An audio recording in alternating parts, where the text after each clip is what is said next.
Welcome to Something to Talk About at the Bainbridge Island Senior Community Center, and it is my pleasure to introduce to you Nance Odland, and she is a real jewel. Nance joins us to talk about her career as a jewelry designer, goldsmith, and teacher. She has a lifelong fascination with the art of jewelry and is currently leading the Fine Metals Studio at the Barn, Bainbridge Artisans Resource Network, and supporting their certification programs. Good morning, Nance. Good morning. Hello, everyone. So shall I just jump right in? Jump right in. Okay. So I prepared a slide deck that's called Making It in Metal. And this is going to give you a little bit of my own history and leading into how we developed the program here at Barn. And I'll be answering questions regarding that afterwards. So if you could go ahead and pin me or give me the spotlight, and then I'll go ahead and do the slideshow.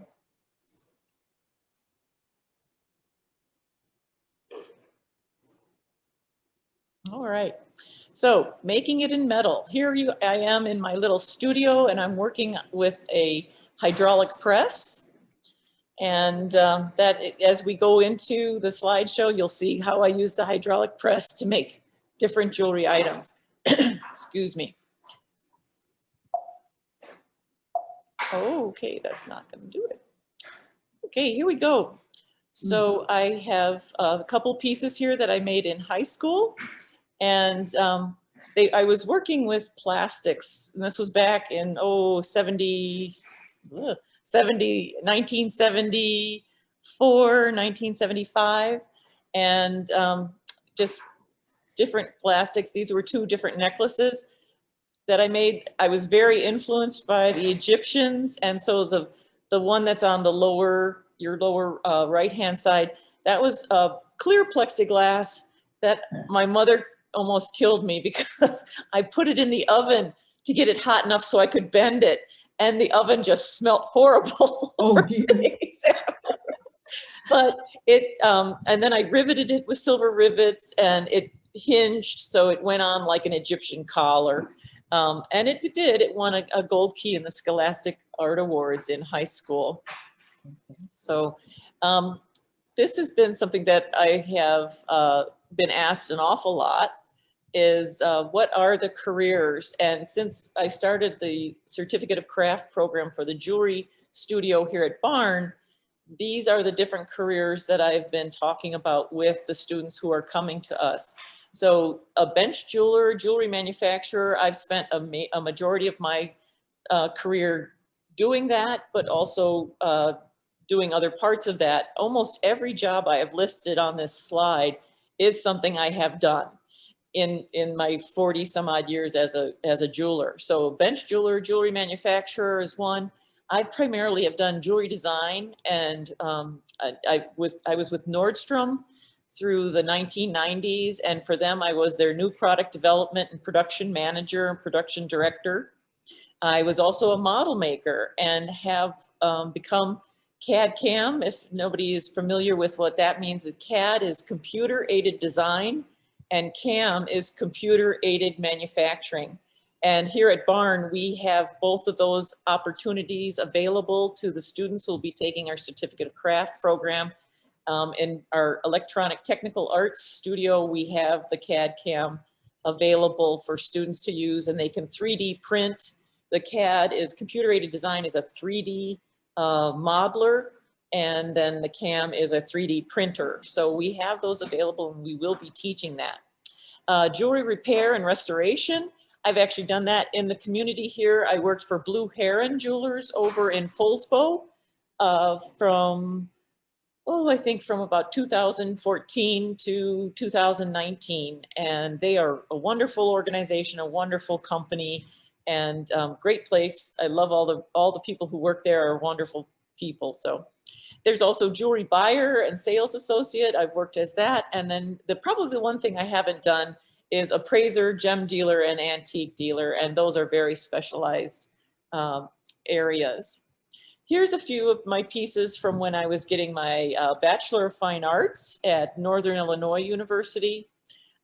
These brooches, after I returned to the Seattle area in 1983, these were then selected for the Bellevue Arts Fair, which is coming up in just a couple of weekends. So, but this was back in the 80s. I don't do art fairs anymore. It's just a bit too taxing on my body to have to move all the things that you need for a craft fair show.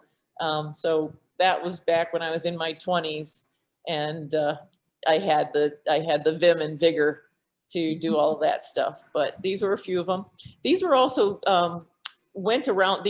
Some of these brooches went around the world in a way that they were entered into exhibitions at different places around the world. So they got to travel quite a bit. And this was probably my first major national award. These earrings were in the 1989 De Beers Diamonds International Award in London. And that I was very happy about that. They would hang so that in the front you would just see the bar, and then from the side you would see the triangular piece of silver. Are they for pierced ears? Did I Yes, see they that? are. Yes, I saw that. Yeah. Yes. Oh, beautiful. Beautiful. Oh, thank you. Mhm. And then in 1988, I began working with Nordstrom, and I became their fine jewelry designer. This was right. Many people remember, oh gosh, Daniel. I can't remember Daniel's last name, but he was with Nordstrom for a very long time. And then he stepped away and they hired me. And that was just a fluke. I walked into their fine jewelry department the day that the other guy left, and just happened to walk up to the lead corporate buyer with a display case of jewelry I had made and had just gotten back from being in exhibition around different countries. And he just looked at it and he goes, well, I can't take your pieces on consignment, but do you want a job? Oh, I was about, you could have knocked me over with a feather. So I was with Nordstrom as their in-house fine jewelry designer from 1988 to 2001. And this was just a sample of some of the things I did for them. And in 95 and 96, 1995, the bracelet, we made that, and that took a De Beers Diamond Award. And then the brooch the following year took a Diamond Award from De Beers. And the bracelet sold for over $38,000. And that was back in 1995.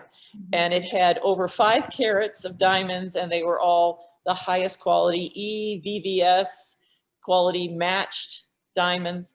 And it was in platinum and rose gold. And not too many people know this, but 1995 was the first time that platinum was able to be cast. And casting is where you melt the metal until it's molten and you pour it into a form, and then it takes whatever the form is in your mold, it'll take that form.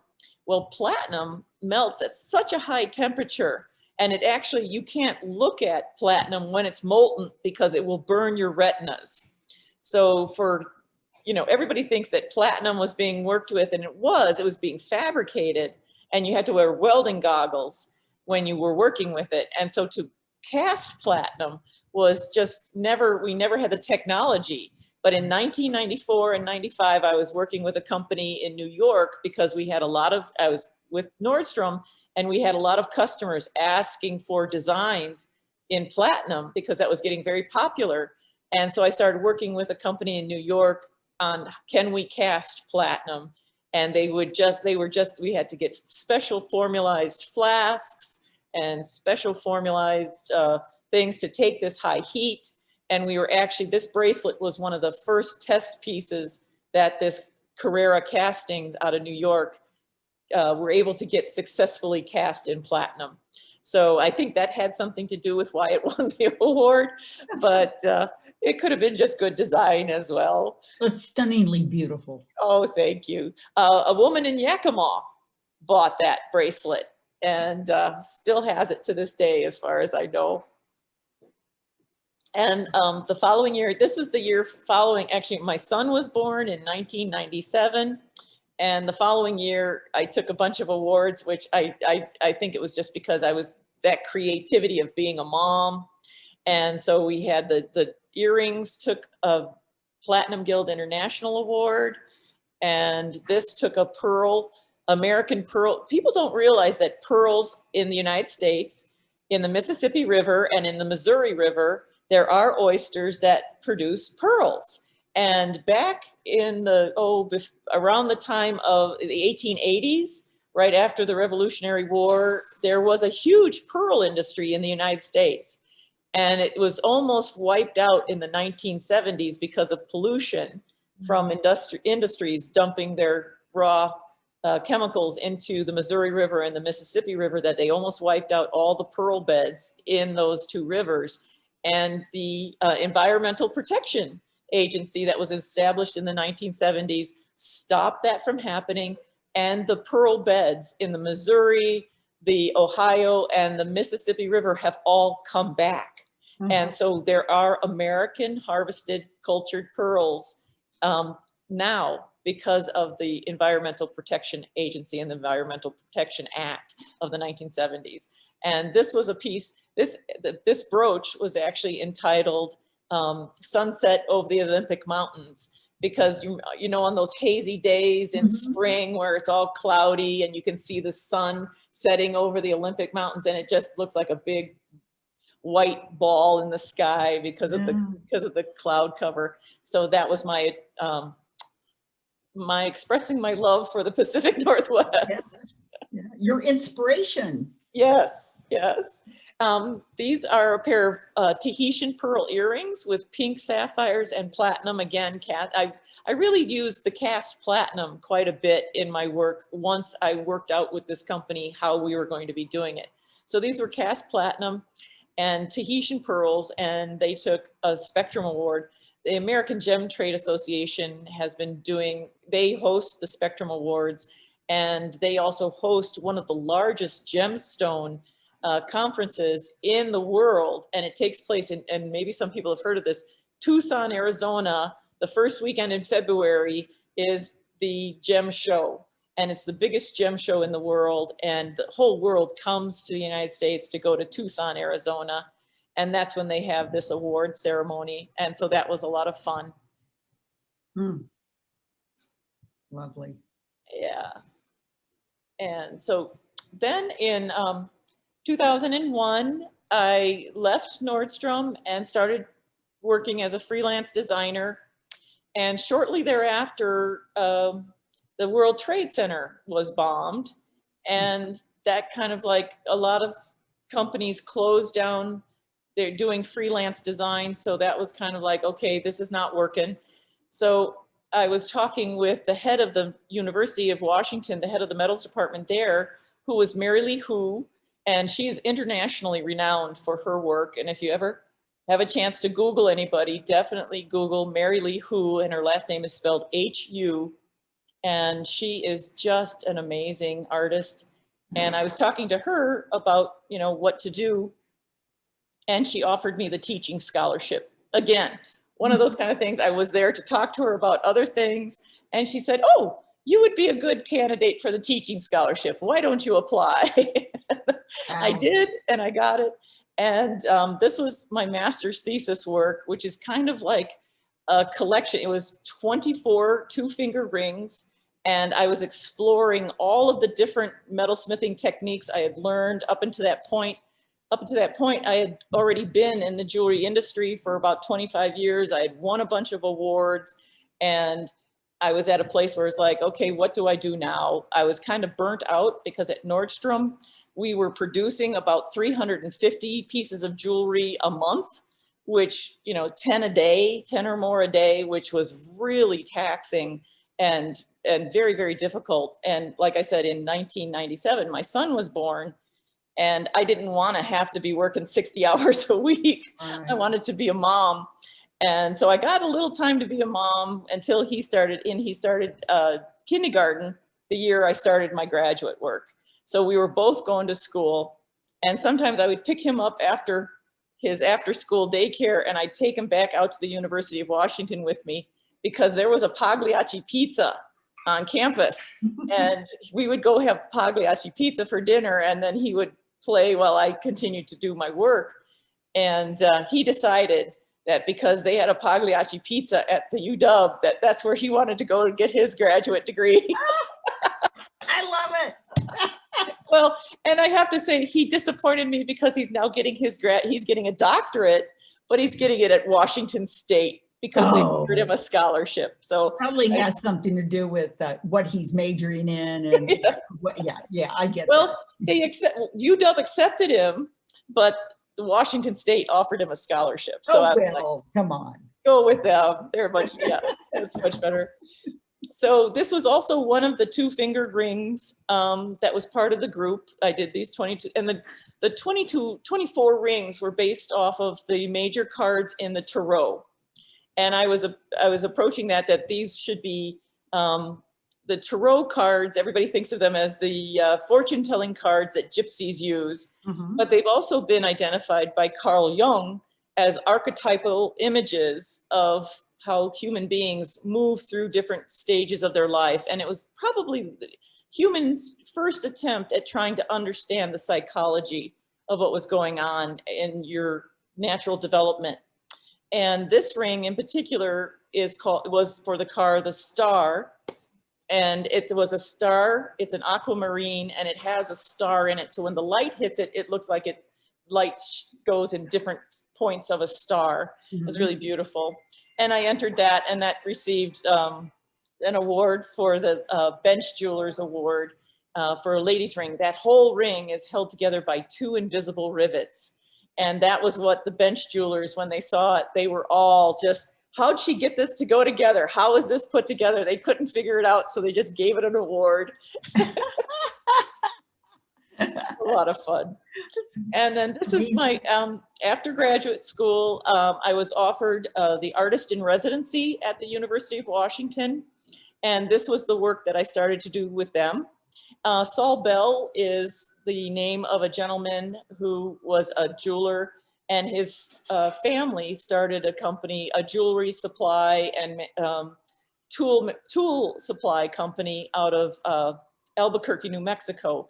And the Bell family still to this day own the company Rio Grande.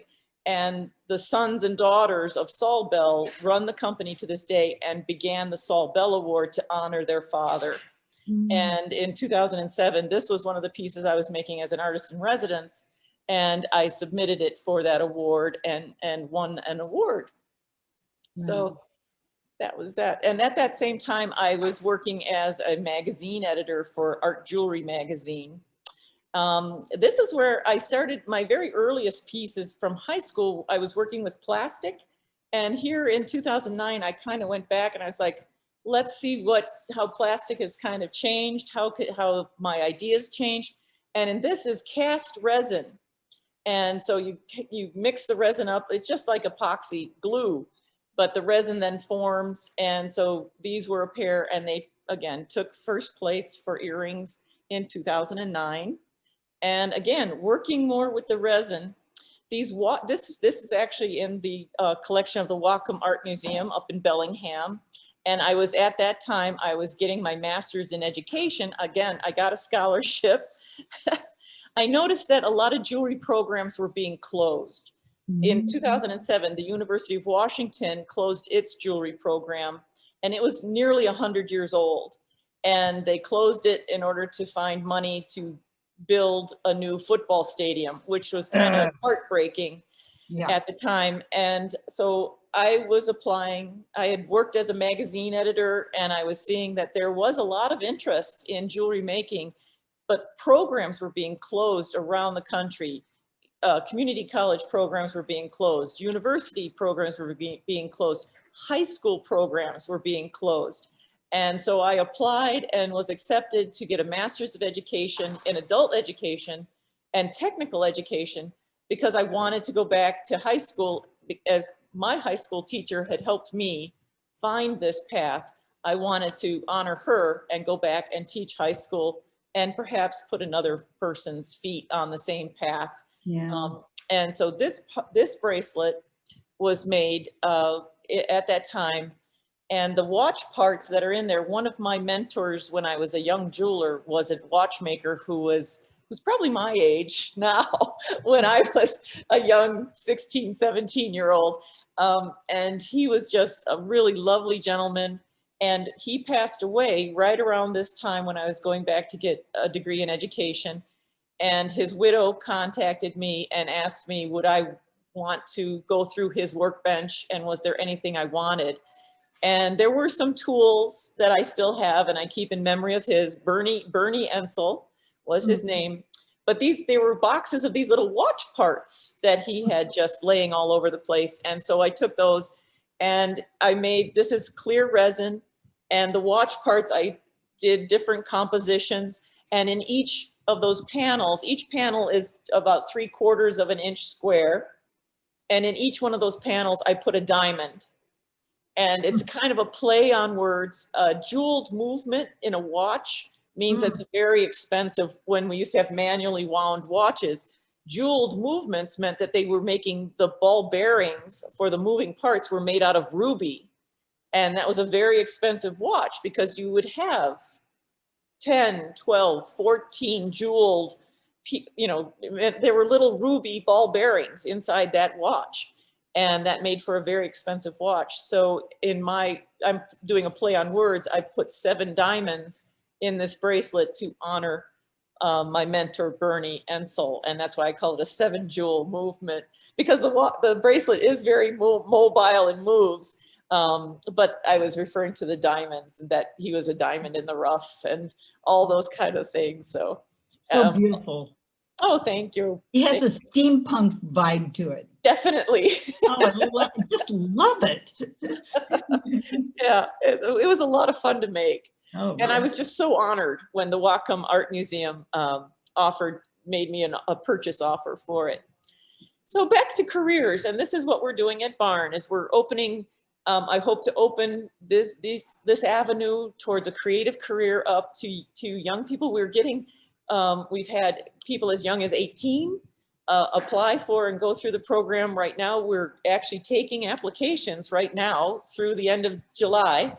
And so if you know of anyone, any grandchildren or somebody that you might know, send them my way, because there are alternative careers for jewelry. And I've worked many of these as well. We have the jewelry trade and craft journalists. And like I said, I worked as the editor for Art Jewelry magazine from 2005 to 2008. I was a college and I've been a craft school instructor. So that's another career. Independent craft artisan, that's people, we have the American Craft Council is very strong. And even through COVID, they had the American Craft Council shows and they did them online, which was amazing. And so they've been able to keep that going. And then you can be a museum curator. Actually, the Bellevue Arts Museum, Bellevue Arts Museum has a beautiful collection of jewelry and jewelry artists, because Seattle is actually very strong. The University of Washington, the program that was there drew people to this area who wanted to be jewelry artists. And so they have a very strong collection there. And I go there often to see their shows. And then you could also be a museum conservationist or a restorationist as well. So there's lots of different careers available, not just most people just think, oh, you're going to be the guy at the bench, tap, tap, tap. But that's not the only career there is. There's really a very wide range of careers, and I hope to introduce people to those. So here are some of my publications. Masters Gold is a lovely book, and I was able to feature the work of Mary Lee Hu in that book, along with about 39 other master goldsmiths from around the world. There's some beautiful pieces by German and French and Japanese and Italian goldsmiths in that book. It's just a beautiful book, very coffee table kind of thing. But I had to write 40 biographies of all these different individuals. Art of Resin and Plastic, I have a chapter in that book. 500 vessels, metal vessels. They actually featured a couple of the rings that I did for my master's thesis were actually containers that you could open and things could be put inside of. And so they featured it in that magazine or in that book. The jewelry workshop, I authored and did the videography for 2 different DVDs. And Art Jewelry magazine, I'm on that cover. and that's my jewelry on the cover. And that was the magazine I was the editor for. And then Jewelry Artist magazine, I've been published in them a couple dozen times. And again, that's cover girl. That's Love it. you know, it's kind of a fun, yes, I'm a cover girl. Not a picture of me, but a picture of something I made. So that's always really fun. And I've actually been able to get 4 of my former students published on the cover of these 2 magazines as well. Oh my gosh, that is wonderful. It's a lot of fun. And seeing one of your former students have that spot in the spotlight is really wonderful as well. Oh yeah. So here's some more of the publications in the next decade. Here again, lapidary. Actually, the cover of the Jewelry Artist magazine, that cross that's on the cover that's actually in the Jeweler's Guide to Apprenticeships, which is the textbook for our certificate of craft in jewelry here at Barn. We're using that. And that's the Jeweler's Guide to Apprenticeships actually took a silver medal in it's AM&P publishers do they do awards for educational textbooks. And my book took a silver medal for best technical educational book in 2018. So, this is something that I didn't share. Until I was in college, I was an undiagnosed dyslexic with 7 of the 9 forms of dyslexia, 5 of them severe. So for me to write a nationally award-winning book is kind of beyond the pale for me. And I have to say a lot of it is due to spell check on the computer. It's kind of like the electric wheelchair for those of us with dyslexia. So, and that was kind of like a huge thing. The smart fabrication from start to finish, that again, there's Rio Grande. That's the company that Saul Bell founded back in the 40s. And then What a Pill was a solo show that I had at a gallery at Core Gallery in downtown Seattle.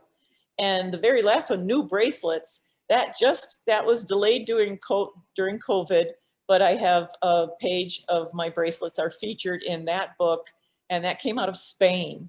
And they solicited some images from me, and I had no idea what was going on, and then heard nothing through all of 2020.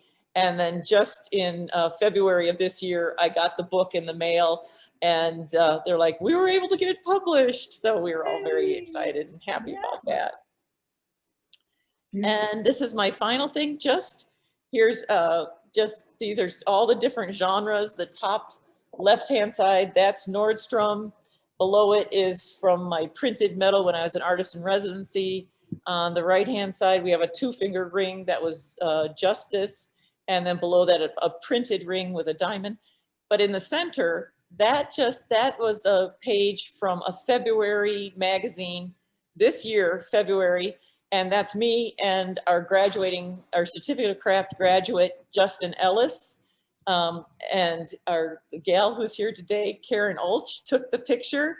And we were working last summer through COVID. We were all masked, but he kept working so that he could graduate with his certificate of craft.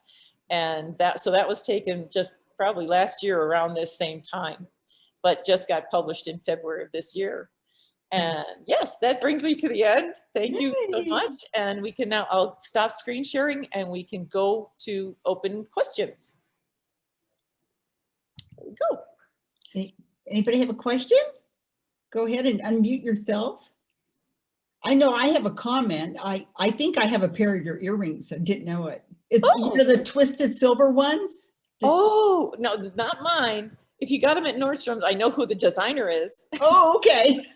We have the picture of them. I'm like, I have those. Oh, okay. I love them too.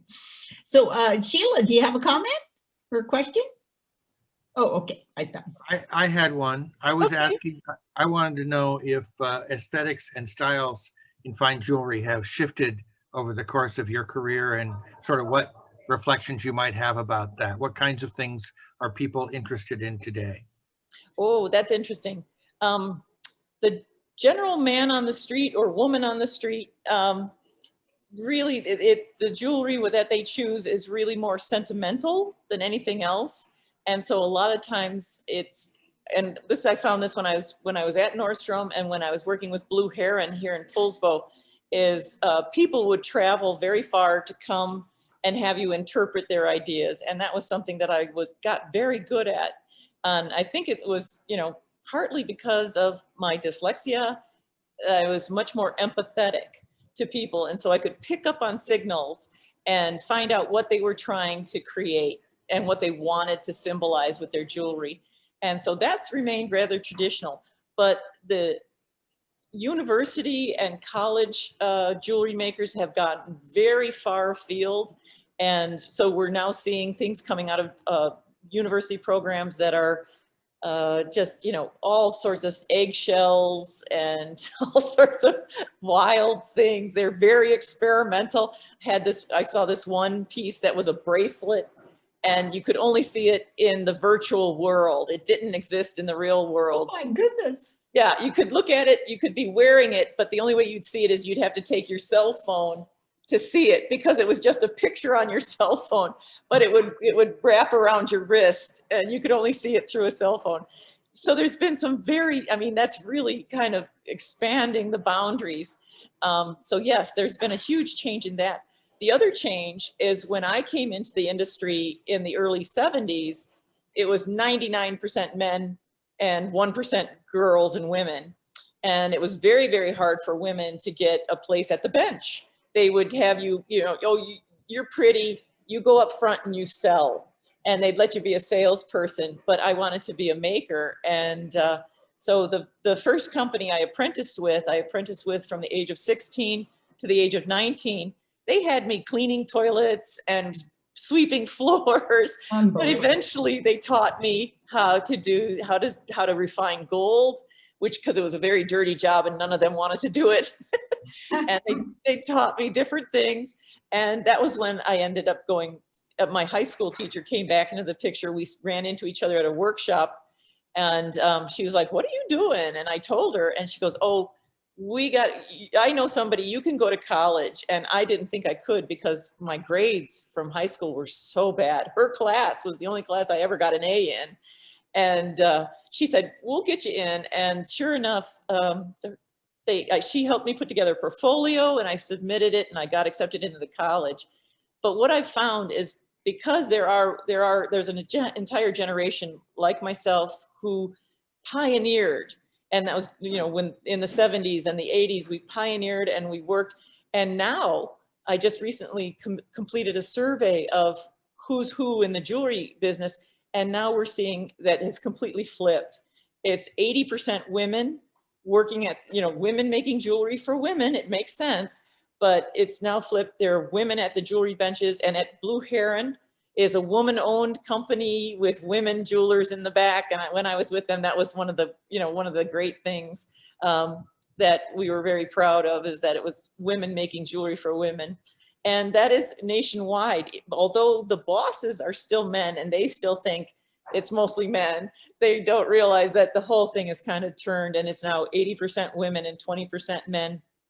So that in itself has been a huge sea change in the industry. And I'm very happy to see it. And I'm very happy to see young women coming through. When I was teaching at the University of Washington, I was always surprised to see a young man in my classes, and was very happy, you know, wanted to support them as well. But it was mostly girls. And then when I went back and I taught high school at Renton High School, at Hazen High School in Renton, after I got my degree in education.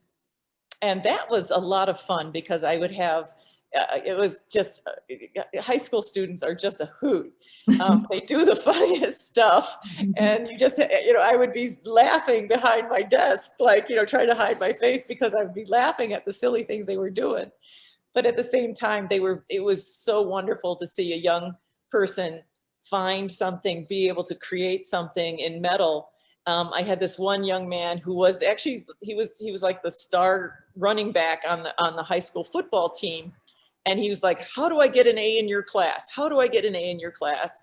And so I told him, I said, "Well, you know, I had designed it so that if they couldn't get the metal thing to turn out right. They could get points for the sketches that they did. They'd get points for the drawings that they did. They'd get points for the research that they had done to come up with their design. And I told him, you know, do all these things and you can get credit for all of that. But then he came out and he created the most beautiful 8-sided pyramid box that opened on with a hinge and the whole 9 yards. And I mean, he would just really put himself out there. And then he, you know, I was like, you got an A for that for sure. And then he brought me his jersey to wear to the football game that weekend. Oh. So I was in the stands. I was like, yay. And then he introduced me to his mother. And I was, because she had been calling me too. How does my son get an A in your class? and so I, you know, and then he accidentally left this beautiful box in my classroom on the last day of school. And I mailed it to him. And I said, I actually mailed it to his mother. And I said, Happy Mother's Day. Oh. Because I know she'll hang on to it for, you know, the rest of her. He might not. He was like, I just want the grade.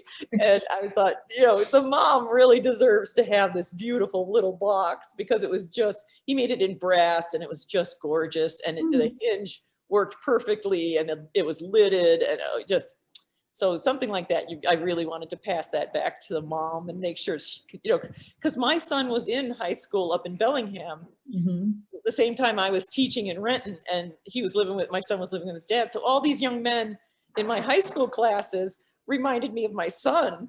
And I was just, you know, it was just a lot of fun. And they were wonderful students. And many of them, I entered them into state competitions. The Seattle Metals Guild had an organization called Passing the Torch. And that was so all the high school jewelry programs throughout Washington State could enter their students' work, and they would be then showed at a gallery, and they would receive awards, and they would get tools and gift certificates to, and Rio Grande was very beneficial to us in that and gave tools and toolboxes for the students. So I got 3 of my students entered, and then 2 of them took places. It got first, or didn't get a first, but it got a second and a third place award. So that was really fun to see that happening as well, to get the young people to be involved and energized. Yeah, Sheila, I see your I hands. wonder, Miss, have you been able to, or have you ever taught any Native American folk, and they have therefore created things of their own, from their own myth and their own people? Well, I was at Renton. I did have several students who had Native American heritage. And so I did have them it was probably the first time for a couple of them to actually delve into that and say, because the I can hardly say it, Suquamish and Duwamish tribes in this area really weren't strong silversmiths, as you see in the Southwest. They were more ivory and different materials like that, wood, ivory. So I did have them do kind of a deep dive into their own cultural heritage. And yeah, they produced pieces that were then given to moms and dads for gifts and presents, which was always really nice. And I still have about 3 of those students still friend me on Facebook and contact me. And anytime I put up a piece on my Facebook page, they'll be like, "Oh, Miss Alland, hi!" You know. So it's lovely. It's wonderful. So how long have you been with the barn, Nance? Just since 2019. Okay. Yeah, in about a year. Yeah, that would be 2 years ago.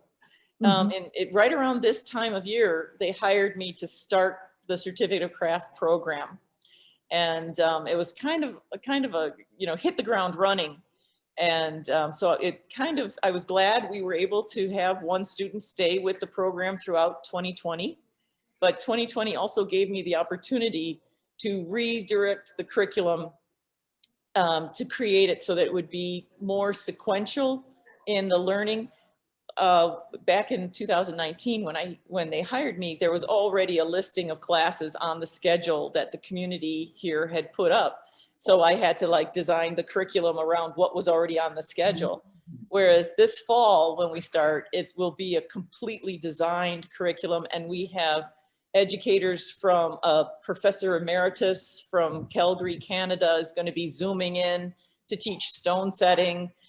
We just got done having a workshop with Rhonda Coriel, who's a major artist out of Albuquerque, New Mexico, and she zoomed in and taught a class. So I'm really looking forward to this fall that we're going to be having. And then plus we have a lot, I mean, there's so many talented people in the barn membership. We have Joan Hammond, who is nationally recognized for her chasing and repoussé. We have Karen Luvas, who is nationally recognized for her gemstone cutting. We have lapidary as part of it. She cuts gemstones and makes beautiful jewelry as well. So yeah, there's just a wealth of people here at Barn, and it just is, I'm very excited for it to take place. So. Oh, yes. And to carry on that knowledge and skills to the next generation is just thrilling. Yeah, Yeah. it is a lot of fun. So. Yep. Yeah. Well, thank you so much, Nans, for being with us today. And we're going to have to get, in fact, I need to talk to you about getting an earring fixed. So. Oh, okay. I'd be glad to help. Okay. Well, thank you all for joining us today. And Nans, and let's keep that barn going. It's a wonderful, yep, we love it. So, all right. Well, have a great day. All right. Thank you so much for having me.